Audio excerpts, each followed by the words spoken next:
السلام علیکم ورحمۃ اللہ تعالی وبرکاتہ۔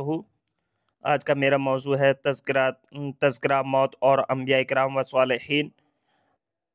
آپ حضرات سے گزارش ہے کہ ہمارے چینل کو سبسکرائب اور لائک شیئر کریں۔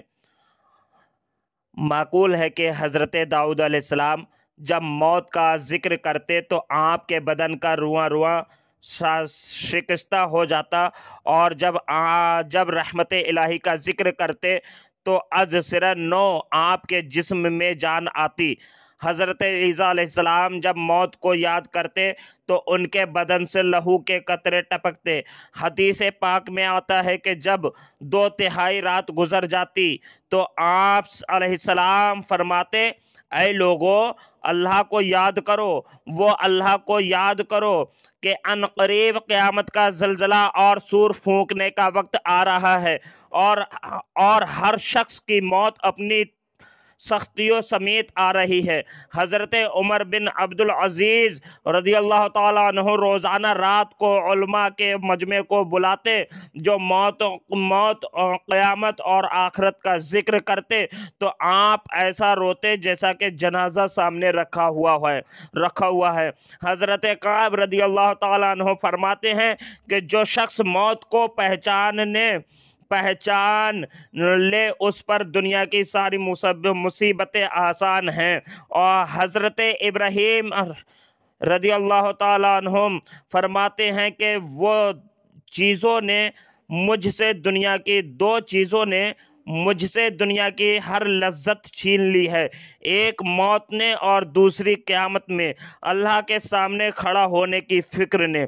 حضرت شعیب رضی اللہ تعالیٰ عنہ فرماتے ہیں کہ جب بھی ہم حضرت حسن بصری رحمۃ اللہ علیہ کے پاس حاضر ہوتے تو جہنم اور آخرت کا ذکر ہوتا۔ ایک عورت نے حضرت عائشہ رضی اللہ تعالیٰ عنہ سے اپنے دل کی سختی کا تذکرہ کیا تو آپ رضی اللہ تعالیٰ عنہ فرمایا، موت کا کثرت سے ذکر کیا کرو، دل نرم ہو جائے گا۔ موت کو ہر دم یاد رکھنا کیوں ضروری ہے؟ یہ دنیا فانی ہے، یہاں کسی نے سدا نہیں رہنا، ہر ایک نے یہاں سے چلے جانا ہے اور پھر کبھی بھی لوٹ کر نہیں آنا۔ عقل مند وہ ہے جو اپنا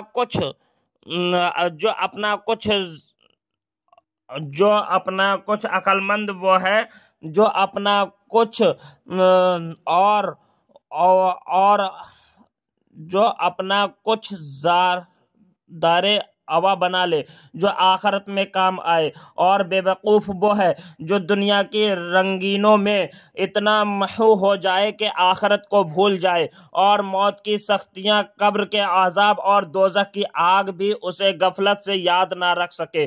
غور کیجئے، اس زمین پر آنے والے کتنے بادشاہ اور رئیس زادے، صاحب زادے جلال اور بڑی بڑی جاگیریں اور جائیدادیں رکھنے والے مٹی میں مل چکے ہیں، اور آج ان کا کوئی نام تک لینے والا باقی نہیں ہے۔ ان گنت بہادروں اور ناموروں کے نام و نشان تک مٹ گئے۔ کتنے ہی عزیزوں کو جو ہمارے ساتھ اٹھتے بیٹھتے اور کھاتے پیتے تھے، خود اپنے کندھوں پہ اٹھا کر ان کی پہلی منزل قبر تک پہنچا چکے، ان کے حالات کی ہمیں کوئی خبر نہیں ہے۔ شہر خاموشہ قبرستان میں ذکر تر بتوں کی تختیوں کو دیکھیے، کتنے ہی ناموروں کو زمین نگل گئی۔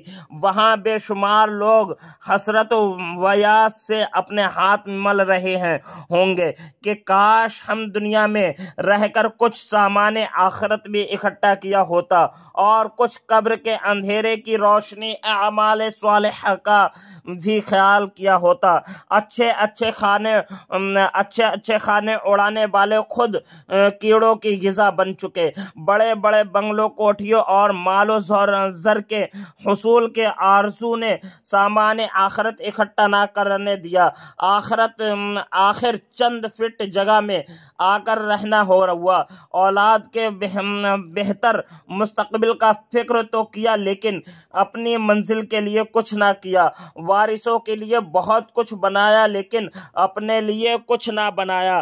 دنیا خانے میں رات دن ایک کر دیا لیکن اللہ اور اس کے رسول صلی اللہ تعالی علیہ وسلم کے احکامات کے پرواہ نہ کی، اور نہ ہی اپنے ناراض رب کی ندامات کے آنسو و سجدے میں اس سے منانے کی کوششوں کی، بلکہ حصول دنیا میں مشغول تھے کہ اچانک موت نے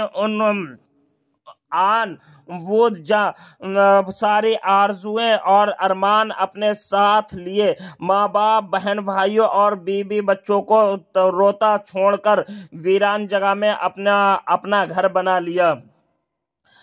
وہ اولاد اور وارث جن کے مستقبل کی بہتر کے لیے شب و روز محنت کی، موت کے بعد وہی چند گھنٹے مزید رکھنے کو تیار نہیں ہیں، بلکہ جلد از جلد مٹی کے نیچے پھینکنے کی تیاریوں میں مصروف ہیں۔ کاش دنیا میں اس طرح رہتے جیسے ہمارے آقا، ہمارے رہبر و رہنما اور سرور انبیاء نے کہا تھا، صلی اللہ تعالی علیہ وسلم نے کہا تھا کہ حدیث پاک، تو دنیا میں اس طرح سے رہ جس طرح مسافر رہتا ہے کہ راہ چلتے ہوا مسافر زیادہ بخیڑا نہیں کرتا اور ہر دم اپنے وطن کو یاد کر کے سفر کی فکر میں رہتا ہے۔ چھوڑ جانے والی چیزوں کے بجائے ساتھ جانے والی چیزوں نیک اعمال کی فکر زیادہ کرنا چاہیے۔ دنیا کی زندگی عارضی اور ناپائیدار، جبکہ آخرت کی زندگی وائمی اور ابدی ہے۔ دلا غافل نہ ہو، یکدم یہ دنیا چھوڑ جانا ہے۔ دلا غافل نہ ہو، یکدم یہ دنیا چھوڑ جانا ہے۔ بغیچے چھوڑ کر خالی زمیں اندر سمانا ہے۔ بغیچے چھوڑ کر خالی زمیں اندر سمانا ہے۔